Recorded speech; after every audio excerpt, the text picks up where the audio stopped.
어머니, 이제 그만 정리하세요. 매수자도 구했습니다. 이게 무슨 소리야? 내가 어떻게... 아버님 몸도 안 좋으시잖아요. 이러다 돌아가시면 어쩌시려고 그래요? 빨리 결정하세요. 니들은 내가 죽기를 바라는 거냐? 아빠, 죽으시라는 게 아니라 건강 걱정돼서 그러는 거잖아요. 이 방앗간이 나랑 너희 아버지의 인생이야? 그걸 모르는 게야? 인생이요.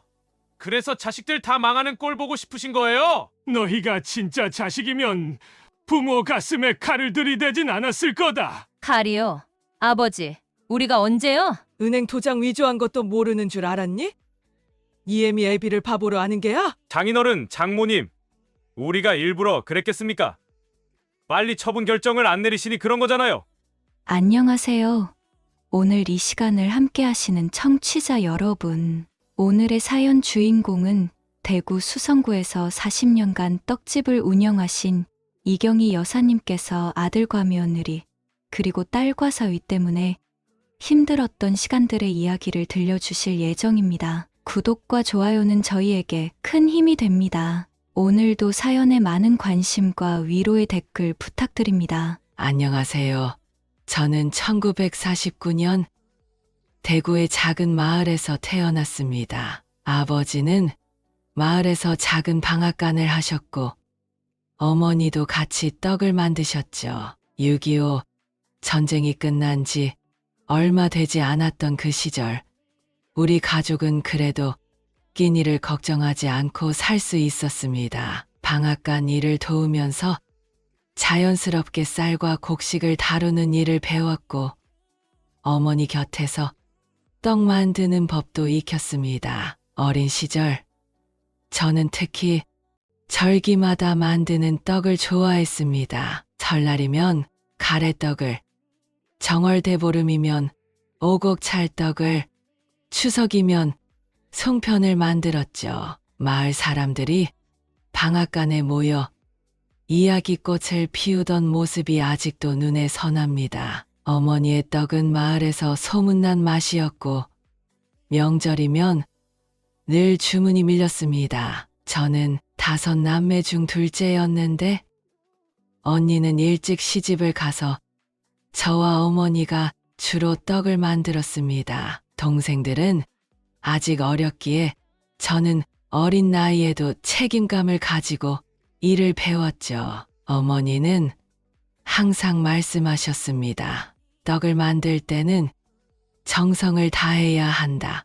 그래야 먹는 사람도 행복해진다. 이 말씀은 지금까지도 제 가슴속에 깊이 새겨져 있습니다. 학창 시절에도 저는 학교가 끝나면 곧장 방앗간으로 달려왔습니다. 숙제는 늦은 밤에 하더라도 어머니의 일손을 거두는 게 먼저였죠. 특히 가을 추수철이면 방앗간이 눈코 뜰 새 없이 바빴습니다. 하지만 그때의 경험이 제 인생의 밑거름이 되었다고 생각합니다. 16살 되던 해 어머니가 갑자기 돌아가셨습니다. 그때부터 제가 본격적으로 떡 만드는 일을 도맡아 하게 되었죠.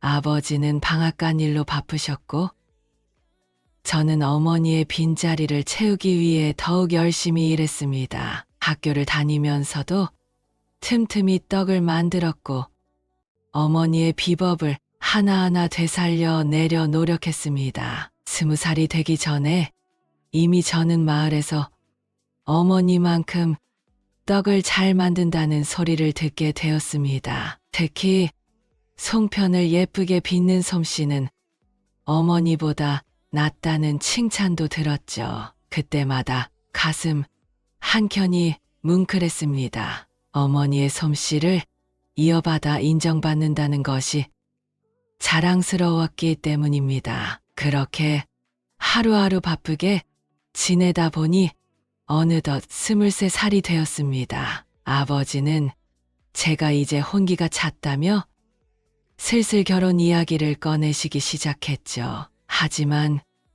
그때 제 마음속에는 다른 꿈이 자라고 있었습니다. 대구 시내에 나가서 제 가게를 내고 싶었거든요. 어머니의 맛을 이어받아 더 많은 사람들에게 선보이고 싶었습니다. 그리고 봄비가 부슬부슬 내리던 1972년의 어느 날, 저는 대구 서문시장에 떡 재료를 사러 갔습니다. 그때만 해도 우리 동네에서 서문시장까지 가려면 1시간 넘게 버스를 타야 했죠. 시장 골목을 누비며 좋은 밭을 고르고 있을 때였습니다. 우연히 마주친 청년이 지금의 제 남편입니다. 남편은 당시 정미소를 운영하는 집안의 장남이었습니다. 방앗간 딸과 정미소 아들. 우리의 만남은 그야말로 운명 같았죠. 곡식과 떡에 대한 이야기를 나누다 보니 대화가 끊이질 않았고 서로의 집안이 비슷한 일을 한다는 것에 더욱 친근감이 들었습니다. 아버지께서는 남편을 처음 보시고는 무척 흡족해 하셨습니다. 정미소를 운영하는 집안이라 쌀과 곡식에 대한 이해가 깊었고 무엇보다 방앗간 일을 귀하게 여기는 마음이 느껴지셨나 봅니다. 시어른들도 며느리가 떡 만드는 솜씨가 있다는 말에 무척 기뻐하셨죠. 결혼이 결정되고 나서 남편은 놀라운 제안을 했습니다. 자신의 정미소 기술과 제 떡 만드는 솜씨를 합쳐서 우리 방앗간을 더 크게 발전시키자고 했죠. 당시 우리 동네는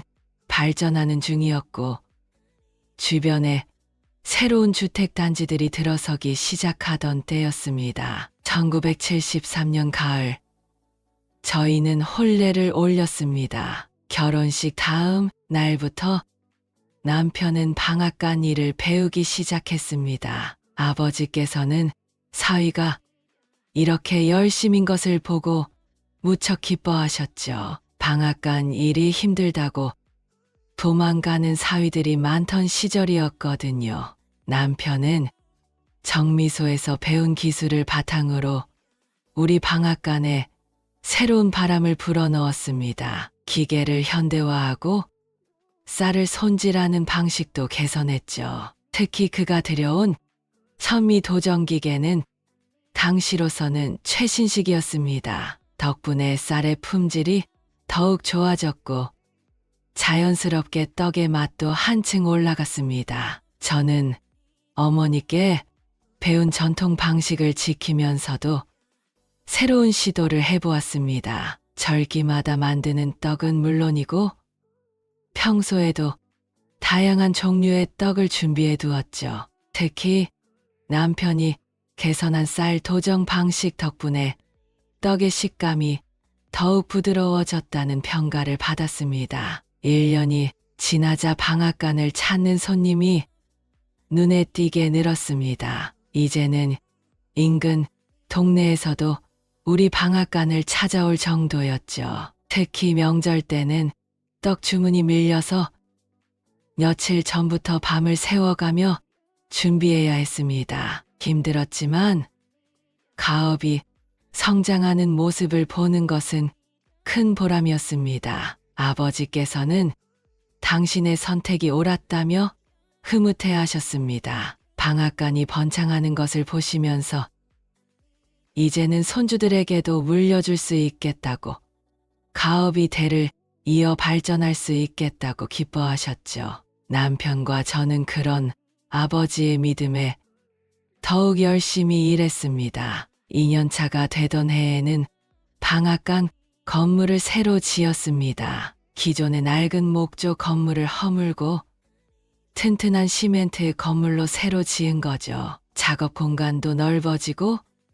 위생적으로도 한층 개선되었습니다. 덕분에 더 많은 주문을 받을 수 있게 되었고 떡 만드는 환경도 좋아졌습니다. 이렇게 시작된 저희 부부의 방앗간 생활은 하루하루가 도전이자 즐거움이었습니다. 서로를 이해하고 배려하면서 각자의 장점을 살려 가업을 발전시켜 나갔죠. 남편의 현대화 노력과 제가 지켜온 전통의 맛이 조화를 이루면서 우리 방앗간은 점점 더 큰 사랑을 받게 되었습니다. 그렇게 저희는 서로를 의지하며 가업의 발전을 위해 한 걸음씩 나아갔습니다. 어머니의 떡맛을 이어가면서도 시대의 변화에 맞춰 발전하는 것.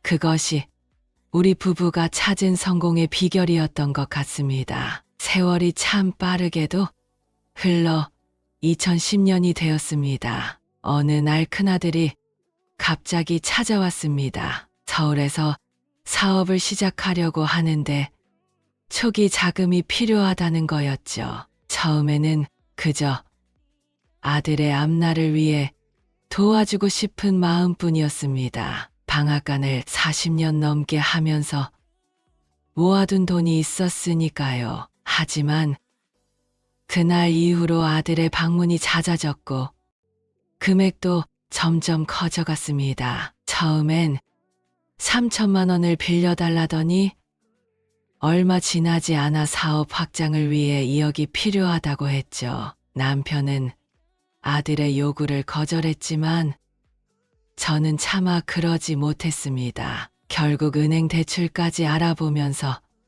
아들을 도왔죠.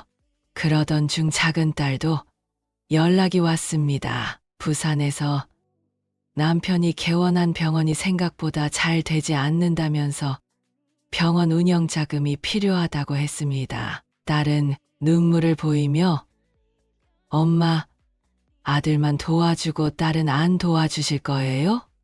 라고 말하더군요. 자식들 사이에서 새어나가는 돈 이야기에 마음이 무거웠습니다. 방앗간 운영도 점점 힘들어졌습니다. 대형마트의 등장으로 매출은 줄어들었고 기계도 낡아서 수리비가 자주 나갔습니다. 게다가 남편의 건강도 예전 같지 않았죠. 그런데도 자식들은 자신들의 어려움만 이야기했습니다. 방앗간의 어려움은 아예 눈에 들어오지도 않는 듯 했죠. 어느 날은 며느리가 찾아와서 충격적인 말을 했습니다. 방앗간을 정리하고 그 돈으로 아들의 사업을 도와주면 좋겠다고요. 어차피 힘들게 일하시는데 아들을 도와주시면 나중에 더 잘 모실 수 있을 텐데요. 라는 말에 가슴이 철렁 내려앉았습니다. 설상가상으로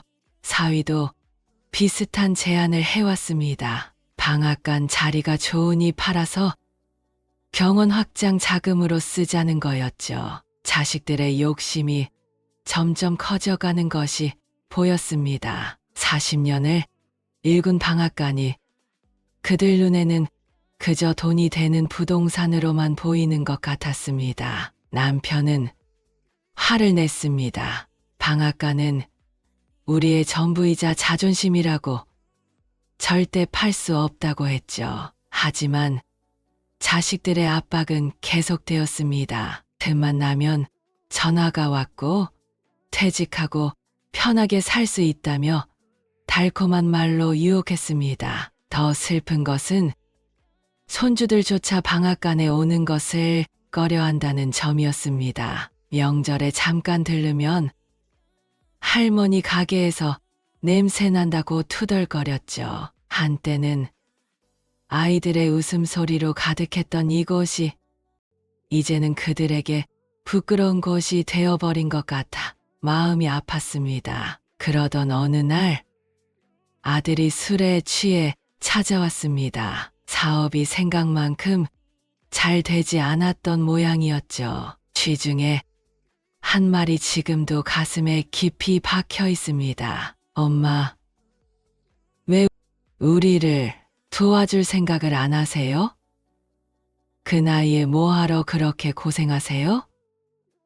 다른 부모들은 다 자식들 도와주는데 라며 자식들의 재촉은 날이 갈수록 심해졌고 저희 부부의 마음은 점점 더 무거워져만 갔습니다. 밤이면 남편과 저는 서로 말없이 한숨만 쉬었죠. 우리가 그토록 사랑하고 자랑스러워하던 자식들이 이제는 우리의 전부인 방앗간을 팔라고 재촉하는 현실이 너무나 고통스러웠습니다. 2012년 겨울, 일은 설날을 앞두고 터졌습니다. 큰아들이 사업 실패로 큰 빚을 지게 되었다는 소식이 들려왔습니다. 그동안 빌려간 돈은 물론이고 알고 보니 신용대출까지 잔뜩 있더군요. 거기다 어음까지 막히면서 상황은 걷잡을 수 없이 나빠졌습니다. 설상가상으로 작은 딸도 문제가 생겼습니다. 부산의 병원이 환자 수가 줄어들면서 제출금을 갚지 못하게 되었다는 거예요. 두 자녀 모두 위기에 처하면서 그들의 시선은 자연스럽게 저희 부부가 가진 마지막 재산인 방앗간으로 향했습니다. 어느 날은 아들과 딸이 함께 찾아왔습니다. 처음으로 두 남매가 한마음이 된 것 같았지만 그 내용은 너무나 마음 아픈 것이었죠. 방앗간을 팔면 충분히 빚을 갚을 수 있을 거라면서 자신들의 위기만 모면하게 해달라는 거였습니다. 남편은 단호하게 거절했습니다. 방앗간은 우리의 전부이자 40년을 일구어온 생명과도 같은 것이라고 했죠. 하지만 자식들은 막무가내였습니다. 심지어 자신들이 어릴 적 방앗간 일을 도운 것까지 들먹이면서 그때의 고생을 보상받아야 한다고 주장했습니다. 며느리는 더 심했습니다. 시부모님이 도와주지 않아 파산 위기에 처했다며 친척들에게 전화를 돌렸고 급기야 친정에까지 우리 이야기를 하고 다녔습니다. 마치 저희가 자식을 외면하는 못된 부모인 것처럼 소문이 퍼져나갔죠. 사위도 마찬가지였습니다. 병원 운영이 어려워지자 장인어른, 장모님이 도와주지 않는다며 불평을 늘어놓았습니다. 딸은 그런 남편의 말에 동조하면서 점점 더 저희를 압박했죠. 부모 자식 간의 정이 돈 앞에서 이렇게까지 변할 수 있다는 게 믿기지 않았습니다. 자식들의 방문은 점점 더 잦아졌고 그때마다 돈 이야기만 나왔습니다. 어떤 날은 아들이 술에 취해 와서 이렇게 된 것도 다 어머니 때문이라며 고함을 지르기도 했죠. 딸은 전화로 엄마가 우리 도와주기 싫으면 그냥 솔직히 말하세요 라며 울먹이곤 했습니다. 그러던 어느 날 충격적인 사실을 알게 되었습니다. 아들이 몰래 방앗간 건물을 담보로 대출을 알아보고 다녔다는 거예요.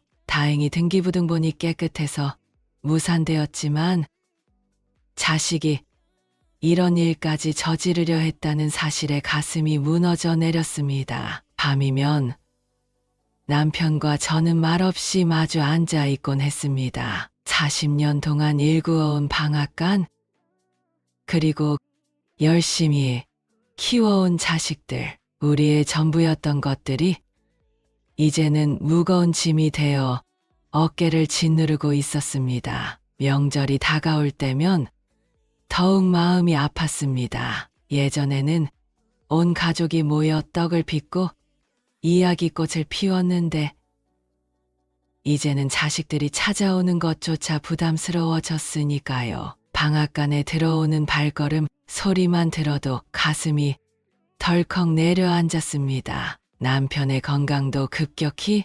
나빠졌습니다. 자식들의 재촉과 압박으로 스트레스가 쌓이면서 혈압이 오르고 불면증에 시달리기 시작했죠. 그런데도 자식들은 아버지의 건강은 안중에도 없이 재산 이야기만 했습니다. 방앗간을 찾는 단골 손님들도 이런 상황을 알게 되었나 봅니다. 아이고, 요즘 세상에 자식 키워봤자 라며 한숨 섞인 위로를 건네시곤 했죠. 40년 동안 쌓아온 자부심이 조금씩 무너져 내리는 것 같았습니다. 자식들의 욕심은 끝을 모르고 커져만 갔고 저희 부부의 마음은 점점 더 지쳐갔습니다. 이제는 전화벨 소리만 들어도 가슴이 철렁 내려앉는 지경이 되었죠. 방앗간을 지키려는 부모의 마음과 그것을 돈으로만 보는 자식들의 마음이 너무나 달랐습니다. 2013년 늦여름 폭우가 쏟아지던 날이었습니다. 그날 밤 자식들이 예고도 없이 방앗간을 찾아왔습니다. 아들과 딸, 거기에 며느리와 사위까지 모두 모였더군요. 처음엔 제가 그들의 진짜 의도를 알아차리지 못했습니다. 날씨가 좋지 않은데 모두가 한자리에 모이니 괜히 마음이 놓였죠. 하지만 그것은 폭풍 전의 고요함이었습니다. 아들이 서류 뭉치를 꺼내 놓았을 때 저는 불길한 예감을 느꼈습니다. 방앗간 매매 계약서였습니다. 자식들이 이미 부동산과 매수자를 연결해 놓은 상태였더군요. 심지어 매매가까지 협상이 끝나 있었습니다. 남편은 격분했습니다. 하지만 자식들은 이미 준비가 되어 있었는지 한마디씩 거들었습니다. 이제 그만 쉬세요. 우리가 잘 모시겠습니다. 이 돈이면 편하게 사실 수 있잖아요. 마치 입을 맞춘 것처럼 저희를 설득하려 들었습니다. 그날 밤 가장 충격적이었던 것은 딸의 말이었습니다. 엄마, 아빠가 건강이 안 좋으신데 이렇게 고생하시는 거 보기 싫어요. 우리가 효도하게 해주세요. 효도라는 말로 포장된 속셈이 너무나 뻔히 보였습니다. 빚더미에 올라앉은 자식들이 방앗간을 팔아 자신들의 문제를 해결하려는 것이었죠. 자정이 넘어서까지 실랑이가 이어졌습니다. 결국 남편이 서류를 찢어버리자 아들이 폭발했습니다. 어머니 아버지가 이렇게 나오시면 우리는 다른 방법을 써야 할 것 같네요. 라는 협박이었습니다. 제 눈앞이 캄캄해졌습니다. 그로부터 며칠 뒤 구청에서 전화가 왔습니다. 누군가 방앗간의 위생 상태를 신고했다는 거였죠. 40년 동안 한 번도 없었던 일이었습니다. 조사 결과 특별한 문제는 없었지만 자식들이 이런 짓까지 저질렀다는 사실에 가슴이 무너져 내렸습니다. 그 즈음 남편이 쓰러졌습니다. 자식들의 배신으로 받은 스트레스가 너무 컸던 거죠. 병원에 입원해 있는 동안에도 자식들은 병문안 한 번 오지 않았습니다. 대신 매매 계약 이야기만 전해 보내왔죠.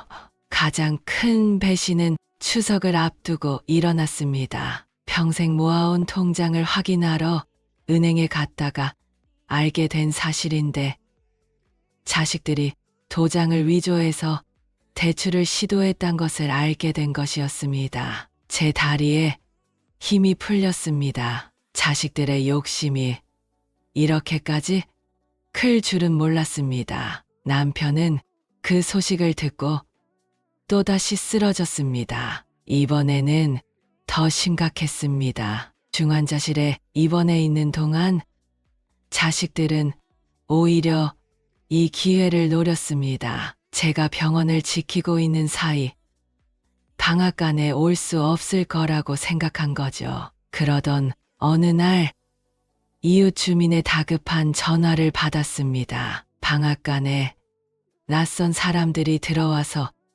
기계를 옮기고 있다는 거였습니다. 달려가 보니 아들이 중고 기계 상인들과 함께 있었습니다. 제 허락도 없이 방앗간 기계를 팔아넘기려 한 거였죠. 그 순간 저는 깨달았습니다. 더 이상 물러설 수 없다는 것을. 이대로 가다가는 우리의 전부를 잃게 될 거라는 것을. 자식이라는 이름으로 참아왔던 모든 것들이 이제는 한계에 다다랐습니다. 2013년 깊어가는 가을, 저는 결단을 내려야만 했습니다. 더 이상 이렇게 살 수는 없었기 때문입니다. 남편이 병원에 입원해 있는 동안 저는 제가 할 수 있는 모든 방법을 찾아보았습니다. 가장 먼저 한 일은 변호사를 찾아가는 것이었습니다. 다행히 변호사 선생님은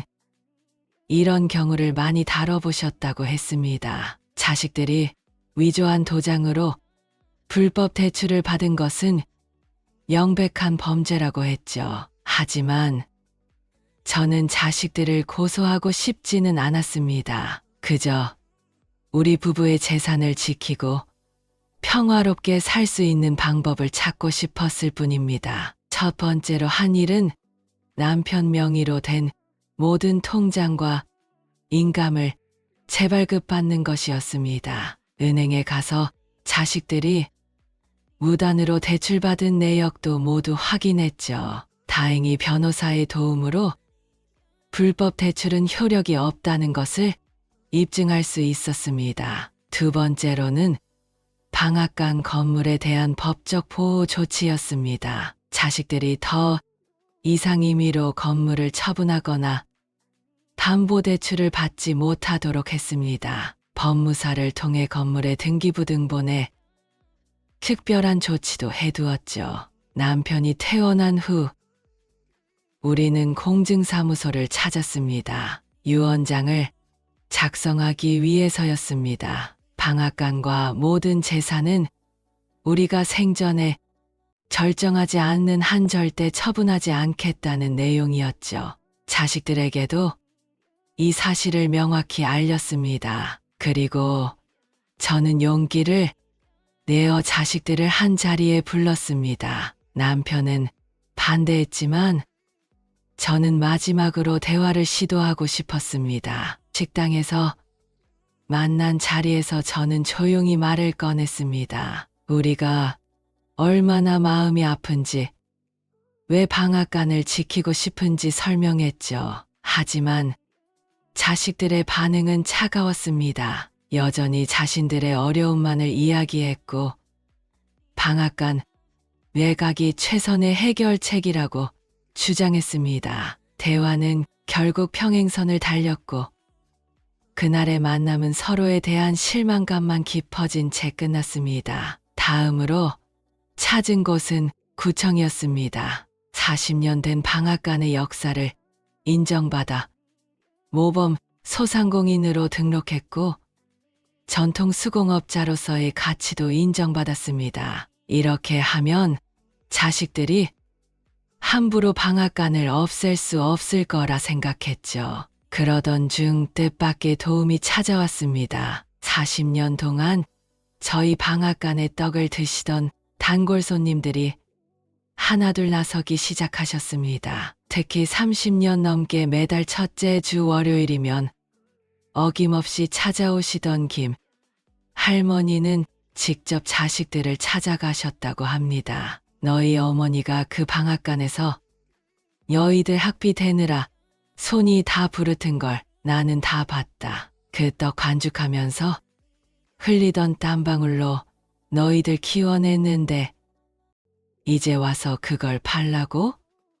이게 자식 된 돌이냐 하며 2시간 동안 우시면서 타이르셨다고 합니다. 마을 이장님은 더 적극적으로 나서주셨습니다. 자식들에게 편지를 쓰시더니 직접 찾아가 읽어주셨다고 합니다. 이 방앗간은 단순한 가게가 아니라 우리 마을의 역사이자 자부심이다. 명절 때면 온 동네가 이곳에 모여 이야기꽃을 피웠고 어려운 이웃이 있으면 늘 앞장서서 도움의 손길을 내밀었던 곳이다. 너희들도 어릴 적 이곳에서 얼마나 많은 사랑을 받으며 자랐는지 기억할 것이다. 라는 내용이었죠. 편지를 읽으시던 이장님의 목소리가 떨리셨다고 합니다. 주변 상인들의 마음도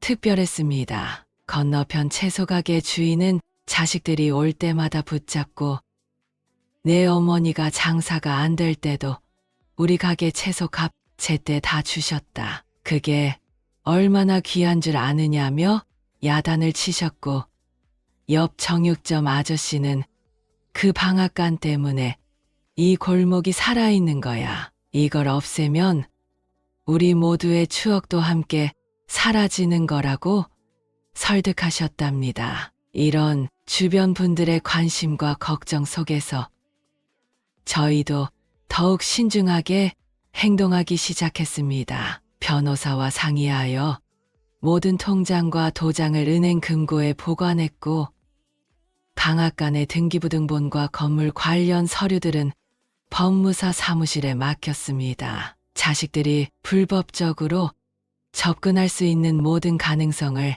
차단한 것이죠. 남편의 건강도 조금씩 회복되어 갔습니다. 주변 분들의 지지를 받으니 마음도 한결 가벼워졌나 봅니다. 혈압도 조금씩 안정을 찾아갔고, 잠도 더 잘 주무실 수 있게 되었죠. 그렇게 방앗간은 다시 제자리를 찾아갔지만 자식들과의 관계는 여전히 서먹했습니다. 오히려 우리가 법적인 조치까지 취하자 아들, 딸 내외는 더욱 삐뚤어진 모습을 보였습니다. 그러던 어느 밤 혼자 방앗간을 정리하면서 깊은 생각에 잠겼습니다. 창밖으로 보이는 달빛 아래 문득 자식들의 어린 시절 모습이 떠올랐습니다. 그들도 나름의 이유가 있었을 텐데 우리는 너무 방앗간만 생각했던 건 아닐까. 서로가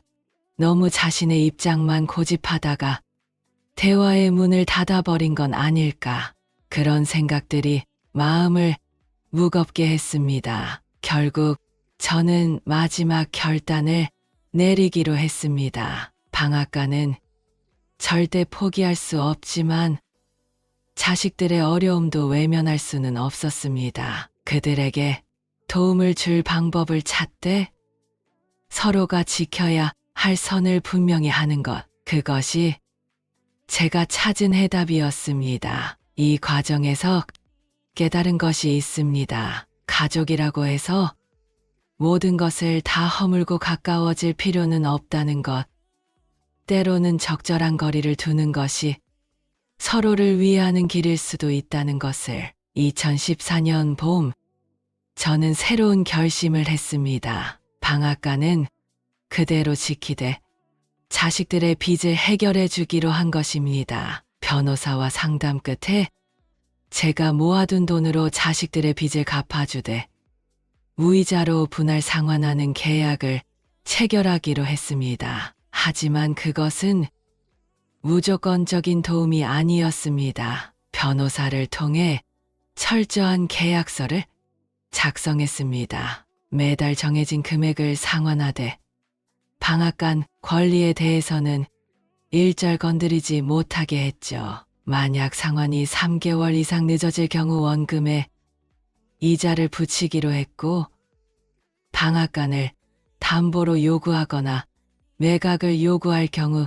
즉시 전액 상환하는 조항도 넣었습니다. 제 결정은 의외의 효과가 있었습니다. 처음에는 매달 상환금을 내러 오는 것도 서로 어색했지만 자식들의 태도가 조금씩 변하기 시작했습니다. 큰아들은 매달 첫째 주 토요일이면 어김없이 찾아와 상환금을 주었고, 딸도 셋째 주 일요일이면 남편과 함께 들렀습니다. 빚 문제가 해결되자 아이들의 얼굴에서 그림자가 걷히는 게 보였습니다. 특히 마음에 와 닿았던 건 자식들이 조금씩 옛날의 모습을 되찾아가는 것이었습니다. 상환금을 가져올 때면 어머니, 아버지 건강은 어떠세요?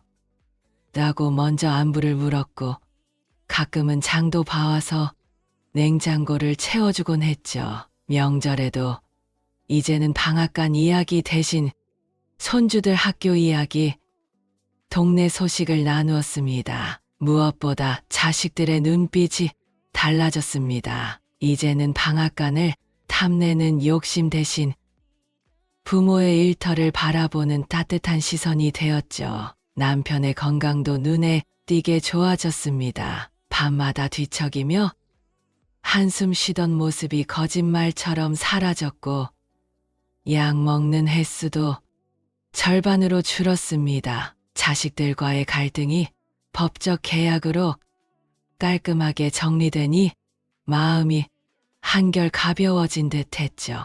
여보, 이제 좀 살 것 같네. 라며 웃는 남편의 주름진 얼굴이 예전처럼 밝아졌습니다. 시간적 여유도 생겼습니다. 예전에는 새벽 4시면 일어나 밤 9시까지 일했는데 이제는 아침 8시에 시작해서 오후 5시면 마무리합니다. 남편과 저는 처음으로 데이트라는 걸 하게 됐죠. 저녁 시간이면 동네 뒷산을 산책하고 주말엔 시장에 가서 맛있는 것도 사 먹고 가끔은 예전에 신혼살림 했던 동네에 가서 추억도 떠올리곤 합니다. 방앗간도 새로운 활력을 찾았습니다. 일하는 시간은 줄었지만 40년간 쌓아온 떡 만드는 솜씨는 그대로였죠. 오히려 마음의 여유가 생기니 하나하나 더 정성껏 만들 수 있었습니다. 설날 가래떡을 뽑을 때면 예전보다 더 쫄깃하게, 추석 송편을 빚을 때는 더 예쁘게 만들 수 있었죠. 단골 손님들은 이제 좀 편하게 사시니까 떡 맛이 더 좋아졌어요. 이 맛에 멀리서도 찾아온다니까요. 라며 칭찬을 아끼지 않으셨습니다. 힘들 때 응원해 주시고 걱정해 주시던 분들이 이제는 저희의 행복한 모습을 보며 함께 기뻐해 주셨습니다. 2015년이 되자 더 놀라운 변화가 있었습니다. 큰아들이 꾸준히 빚을 갚으면서 신용도 회복했고 새로운 직장도 구했습니다. 딸도 남편과 함께 병원 규모를 적정선에서 운영하며 안정을 찾았죠. 무리하게 큰 돈을 벌려고 하지 않으니 오히려 삶이 더 편안해진 것 같았습니다. 지금 저는 75세가 되었습니다. 여전히 방앗간을 지키고 있지만 이제는 욕심을 내려놓았습니다. 하루에 4-5시간 정도만 일하며 나머지 시간은 남편과 함께 여유를 즐깁니다. 자식들도 한 달에 한두 번은 찾아와 안부를 물어보고 손주들과 함께 떡을 만들며 즐거운 시간을 보내곤 합니다. 방앗간을 지키기 위해 싸웠던 그 시간들이 이제는 먼 추억이 되었습니다. 자식들에 대한 서운함도 이제는 많이 옅어졌습니다. 때로는 관계를 지키기 위해 서로가 한 발짝 물러서는 것도 필요하다는 걸 늦게나마 깨달은 것 같습니다. 이제 저는 알게 되었습니다. 진정한 행복은 가진 것을 지키는 것만이 아니라 적절한 선에서 내려놓을 줄 아는 것에도 있다는 것을요. 방앗간은 여전히 저희 부부의 전부이지만 이제는 그것이 짐이 아닌 기쁨이 되었습니다. 이 이야기를 들어주신 여러분께 감사드립니다. 우리 모두는 살아가면서 크고 작은 선택의 순간들을 맞이하게 됩니다. 그때마다 옳은 선택을 하는 것은 쉽지 않겠지만 결국 중요한 것은 자신의 행복과 가족의 행복 사이에서 균형을 찾는 것이 아닐까 생각합니다. 오늘의 사연 어떠셨나요? 부모와 자식 간의 깊은 갈등, 그리고 그 속에서 피어난 화해와 이해의 순간들이 저희의 마음도 울립니다. 40년을 지켜온 방앗간과 가족의 이야기가 여러분께도 따뜻한 위로가 되었길 바랍니다. 다음에도 우리 주변의 소중한 이웃들의 이야기로 찾아뵙겠습니다. 구독과 좋아요, 그리고 따뜻한 응원의 댓글은 이런 소중한 이야기들을 더 많은 분들과 나눌 수 있는 힘이 됩니다. 여러분의 가정에도 이경희 여사님처럼 묵묵히 한자리를 지키며 사랑을 전하시는 분이 계시다면 오늘은 그분의 손을 잡아주시는 건 어떨까요? 다음에는 더 따뜻한 이야기로 찾아뵙겠습니다. 시청해 주셔서 감사합니다.